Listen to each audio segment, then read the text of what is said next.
चमकपुर गांव में गोपाल नाम का एक लड़का रहता था। उसकी सौतेली माँ और बाप ने उसे घर से निकाल दिया था। उसकी सौतेली माँ ने सब कुछ अपने और अपने बच्चों के नाम पे कर रखा था और गोपाल को हिस्से के नाम पे 3 गायें दे रखी थी। गोपाल पढ़ा लिखा तो बहुत था, पर नौकरी ना मिलने के कारण उसने सोच लिया था कि वो अब उन तीनों गायें की खूब देख रेख करके उनसे जो दूध मिलेगा उसे बेच के अपना कारोबार चलाएगा। अब मैं बिल्कुल अकेला हो गया हूँ। गौ माता, तुम तीनों के अलावा मेरा अब कोई भी नहीं है। बस मेरा घर चलाने के लिए तुम तीनों को मेरी मदद करनी होगी। तीनों गायें बहुत ही हट्टी कट्टी और जवान थीं और रिश्ते में भी एक दूसरे की बहनें लगती थीं। चंपा, चमेली और मैना। मैना सबसे बड़ी और समझदार गाय थी।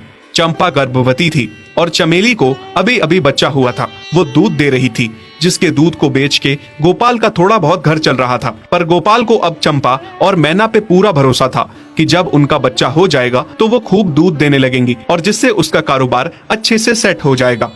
देखा चमेली बहन, हमारे मालिक को कितनी उम्मीदें हैं हम तीनों से। हाँ चंपा, सुना मैंने, मालिक ने हमसे कितनी सारी उम्मीदें लगा रखी हैं। और उम्मीद रखे भी क्यों ना, कितना समय खर्च करते हैं मालिक हम पे और कितनी सेवा करते हैं हमारी, कितना खिलाते पिलाते हैं हमें, और फिर हम मालिक की उम्मीदों पे खरा ना उतरेंगी तो धिक्कार है हमारी जिंदगी पर। सही कह रही हो बहन तुम। चलो हम तो मालिक के लिए कुछ ना कुछ कर ही लेंगे। तुमने बच्चा दे दिया है, दूध भी दे रही हो, मैं भी गर्भवती हूँ। थोड़े दिनों में मैं भी बच्चे को जन्म दे दूंगी, फिर दूध भी देने लगूंगी। लेकिन इस मैना दीदी को देखो, हम दोनों से बड़ी हैं, एक बार भी बच्चा ना दे पाई आज तक। क्या इसका फर्ज नहीं बनता मालिक के लिए कुछ? ये तो बड़ी हैं, हमसे ज्यादा इसको मालिक के लिए करना चाहिए था, लेकिन हम छोटी होकर इतना सोच रहे हैं। तुम दोनों ऐसा क्यों कह रही हो? क्या गलत कह रहे हैं हम? सही तो कह रहे हैं। कितने सालों से बांझ पड़ी हो तुम। ऐसा कैसे कह सकती हो तुम? बच्चा देना ना देना मेरे हाथ में थोड़े ना है। मैं भी तो माँ बनना चाहती हूँ ना। मैं भी चाहती हूँ कि दूध दूँ और मालिक को मेरे दूध से कुछ फायदा हो। अरे तुम क्या बच्चा दोगी जो इतने सालों से नहीं दे पाई? तुम ये ख्वाब लेना बंद करो कि तुम बच्चा दोगी और तुम्हारे दूध से मालिक को कोई फायदा होगा।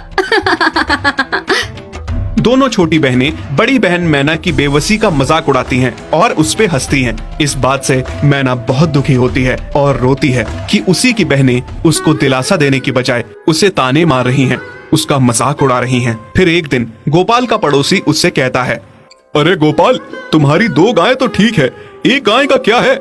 उससे तुम्हें कोई फायदा नहीं है, बेच क्यों नहीं देते उसे? अरे नहीं नहीं भाई साहब, बेचना क्यों उसे? अभी बच्चा नहीं दे रही तो क्या पता कल वो बच्चा दे दे। कोई भी काम जल्दबाजी में नहीं करना चाहिए। अरे नहीं गोपाल, मेरे कहने का ये मतलब था कि तुम्हें अपना कारोबार जल्द खड़ा करने की जरूरत है, क्योंकि तुम्हारे घर वालों ने तुम्हारे साथ जो कुछ भी किया वो बहुत गलत था। अब तुम्हें जो भी करना है अकेले ही करना है। आगे शादी भी तो करनी है तुम्हें, उसके लिए भी खूब पैसा कमाना पड़ेगा। जब तुम्हारी सारी गायें दूध देंगी तभी तो कारोबार अच्छा चलेगा ना। हाँ, बात तो तुम सही कह रहे हो भाई। मेरी मानो तो तुम अपनी गायों को क्रॉस करवा के देख लो, शायद उससे बच्चा हो जाए। हाँ, ये सुझाव तुमने सही दिया, मैं कल ही ऐसा कर लेता हूँ। सुना तुमने मैना बहन मालिक की बातों को? कितना परेशान है मालिक तुम्हारी वजह से, पर तुम्हें तो कोई बात कह ही नहीं सकते। झट से बुरा जो मान जाती हो तुम। मैना ये सब सुन के बहुत दुखी होती है, पर करती भी क्या, उसके हाथ में कुछ नहीं था। गोपाल ने मैना को क्रॉस करवा के भी देखा, पर उसका भी कोई फायदा नहीं हुआ। गोपाल, जो सुझाव मैंने तुम्हें दिया था, क्या वो तुमने आजमाया?